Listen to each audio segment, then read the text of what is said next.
Bonsoir à tous. Donc on va commencer direct dans le sujet, parce que j'aime bien l'action. Donc je vous demande un peu d'imagination et pour ceux qui travaillent déjà, vous imaginez au boulot vers midi. Euh, donc là, je suis au travail, hein, il est midi, je suis content.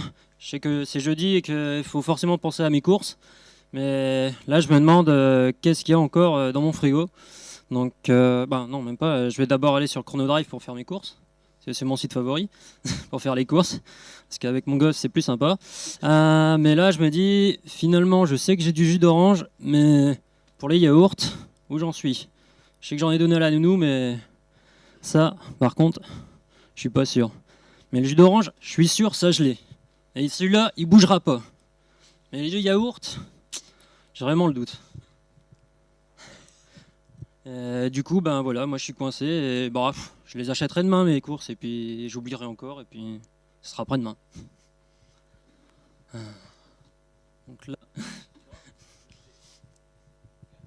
grâce à ma caméra dans le frigo, je peux voir en instantané tout ce qui se passe dans le frigo et rafraîchir la page, voir s'il manque une bouteille ou s'il y en a encore une.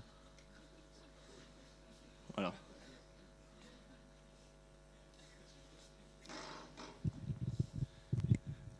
Bravo Francis, tu vois, tu as retrouvé ton frigo. Donc nous, on va vous présenter The Kitchen Memo. C'est une façon facile d'avoir un mémo. Donc tout simplement, le problème de Francis, c'est qu'il oublie les produits quand il fait les courses. Et donc ce qu'on a trouvé, ces alternatives aujourd'hui, c'est de faire une petite liste de courses, d'avoir une bonne mémoire, ou sinon de téléphoner à sa femme pour savoir s'il y a encore des yaourts dans le frigo. Nous, on a trouvé une solution qui est la photo instantanée du frigo, que vous avez vu, consultable à distance sur son smartphone en mobilité. C'est en fait l'inventaire visuel immédiat du frigo ou de n'importe quel autre produit comme le placard. Donc à partir directement du frigo que vous voyez sur la gauche, une petite caméra dans le frigo permet de voir en mobilité, qu'on soit dans le magasin physique ou qu'on soit au bureau, comme Francis, directement ces produits. Voilà, donc c'est une photo instantanée, très visuelle. On a développé donc un prototype que vous voyez ici en haut à gauche, qu'on va pouvoir vous montrer. Ce proto a été complètement conçu et fonctionnel, donc vous l'avez vu fonctionner en temps réel. Les bénéfices pour Francis, c'est quoi?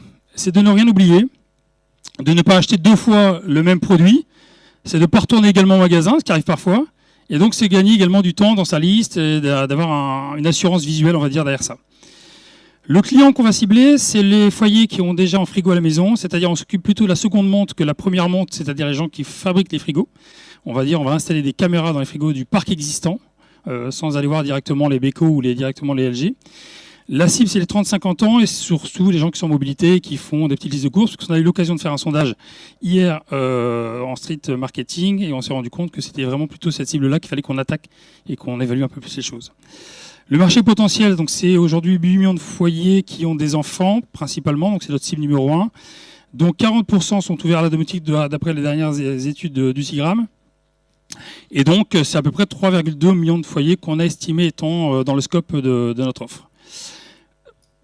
Tout simplement, donc aujourd'hui, les canaux de distribution qu'on souhaite réviser, c'est la grande distribution, parce que c'est un produit physique qui est dans l'air du temps, qui est utile, qui n'est pas uniquement en gadget, qui a un petit côté ludique malgré tout, facile à installer, et puis les ventes en ligne et les marketplaces. Le prix ciblé 49 €, sachant que là, on a directement une courbe qui vous explique un petit peu les grandes tendances de chiffres. On vise d'abord la France sur les 3 premières années, et ensuite directement international, c'est alors qu'on a fait une étude sur les prix de revient, et donc ça nous permet de sortir ces chiffres, sachant qu'on a une année et demie avant d'arriver au break-even. donc après, on imagine pouvoir poursuivre l'aventure en imaginant déjà créer un premier produit minimum afin de tester avec de vrais clients et voir vraiment leur avis et pouvoir ainsi améliorer le produit. Et aussi approfondir le business model, parce qu'on a commencé. On imagine très bien utiliser le produit dans le placard, très bien pouvoir imaginer utiliser la reconnaissance des produits pour faire des listes automatiques, et bien voir aussi la température pour imaginer détecter un défaut du frigo. Donc voilà, je vous remercie tous d'être venus et voici notre équipe.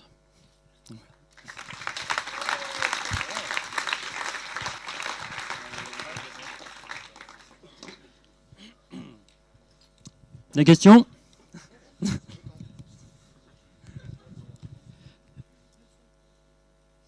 Bravo pour ce travail, pour cette restitution. Une question, vous êtes allé voir des gens dans la rue, vous avez posé la question s'ils seraient intéressés par le produit pour avoir un autre pourcentage qui permettrait de faire descendre un peu le 3,2 millions qui est juste pas réaliste. Oui, on donnait une courbe toujours de 1 à 10, votre intérêt. Il y en a, c'était vraiment 0, il y en a, c'était 3, et en général, c'était 6. On n'a pas trouvé de 10, donc c'est qu'on n'a pas encore trouvé exactement le produit idéal.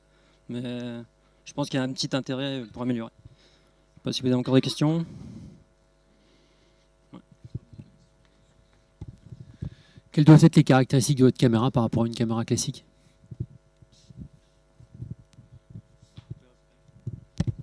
Là, on a pris ce qu'on a trouvé vraiment rapidement.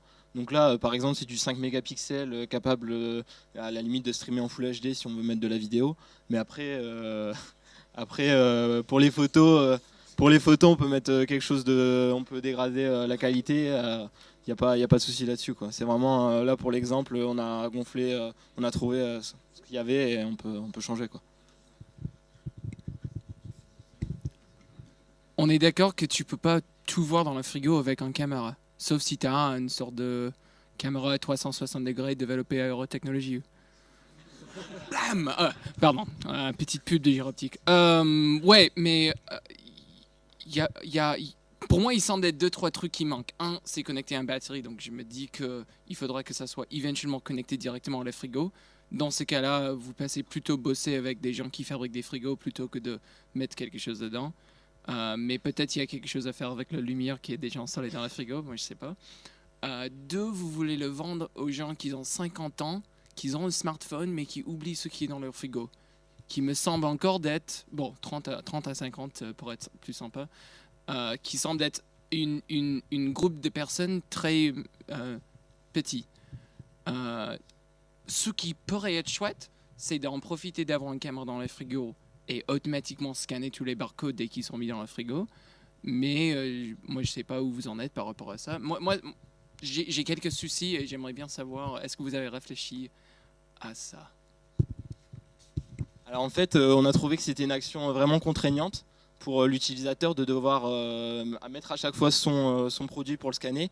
Mais on a pensé par exemple à mettre un bouton, en fait à chaque fois qu'il met un truc dans le frigo, il le scanne juste et appuie un bouton qui scanne le produit quand il le jette ou qui arrive à date de péremption, qu'il n'y en a plus, etc. Vous avez pensé à tourner la caméra pour pas regarder en fait ce qui se passe dans le frigo, mais qui ouvre la porte et qui prend quoi? Je pense que sur le marché des colocations, je pense que ça pourrait marcher.